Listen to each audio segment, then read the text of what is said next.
everyone was like happy going to see the World Cup final. That was the first in Africa.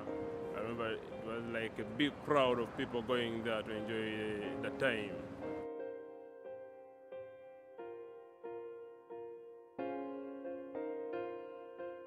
During the game, we just like came early, sat near the big screen. And during the game, I was really happy because I remember ordered something to drink. Like during the game, also I was like on my head planning, say, no, Netherlands wins, I'm going to be very very happy because it will be double celebration today and my birthday.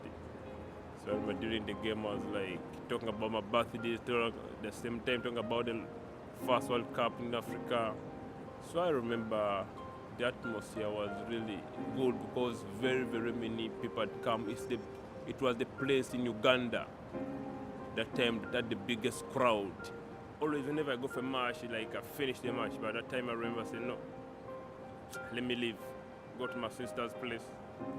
I even don't know what made me because even before end of half time, I said, no, let me leave. Maybe I'll just finish from that side, watch the World Cup. So I remember I left a few minutes to end of World Cup.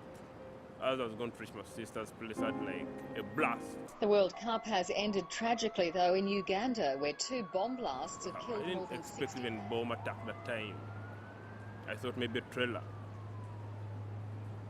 I said maybe a trailer or a fuel tank had burst. I didn't even expect a bomb. I just proceeded, entered.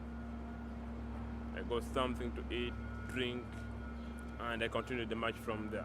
And I came to know it's an attack now in the morning when I saw, and I saw it on TV. So I ran, I said, no, let me go reach there, see. When I reached there, there was a blockade. I was just alone thinking, now what's this? The only person I turned to maybe God must say, no, thanks that I'm alive because how come I left the place that I always still late. But also I felt very bad, sorry for the guys who had died.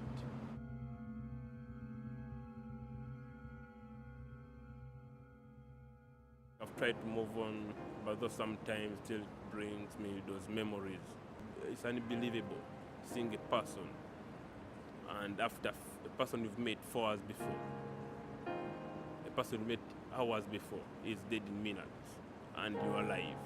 People have been like around you, 40 of them dead, and you say, wow, me, I'm alive. So it really gave me that heart, that it's really changed me. That I should say, no, I believe God really is one who gives life. Sometimes tears just flow, and then you say, no, you can't control it.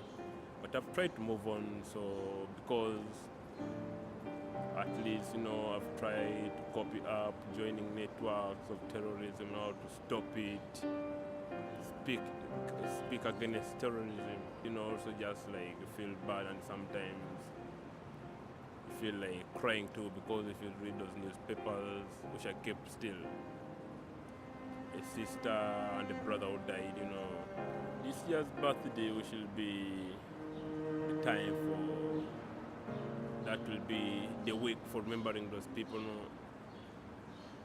I thought like before I celebrated, I said, but that's a week for remembering these people. I asked myself now, what's the way forward?